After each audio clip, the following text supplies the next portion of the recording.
দর্শক, এই মুহূর্তে নেত্রকোনা থেকে আমাদের সাথে যুক্ত হচ্ছেন দেবল চন্দ্র বিশ্বাস।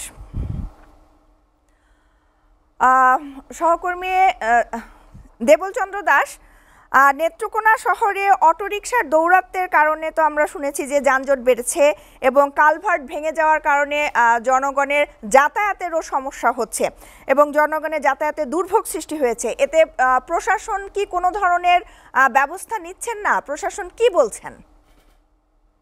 আপনি যেমনটি বলেছেন, আপনি জানেন যে নেত্রকোনা প্রথম শ্রেণীর পৌরসভা, কিন্তু প্রথম শ্রেণীর পৌরসভা হলেও কিন্তু নেত্রকোনার তেমন কোনো উন্নয়নের ছোঁয়া লাগে।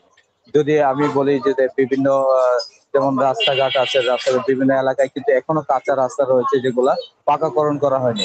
এছাড়াও যদি আমি বলি যে ড্রেন কালভার্ট, বিভিন্ন এলাকায় কিন্তু ড্রেন কালভার্টের অভাবে কিন্তু তাদের যে ময়লা আবর্জনা ফেলার জায়গা পাচ্ছে না, পানি নিষ্কাশনের ব্যবস্থা নেই, যার কারণে কিন্তু বিভিন্ন বাসা বাড়িতে অনেক ধরনের সমস্যা তৈরি হচ্ছে এবং অনেক জনদুর্ভোগের একটা মানে মারাত্মক ভাবে তারা একটা ভোগান্তিতে রয়েছে।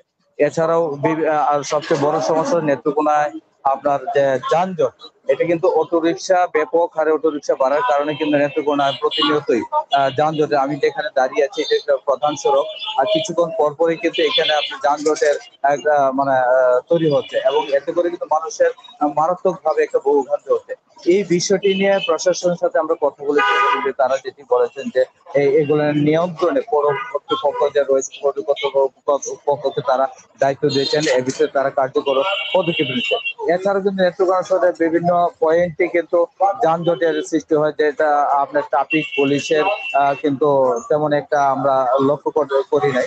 ট্রাফিক নিয়ন্ত্রণ কিন্তু তেমন একটা ভঙ্গুর অবস্থা রয়েছে, যার কারণে কিন্তু আরো এটা নিয়ন্ত্রণের বাইরে চলে গেছে।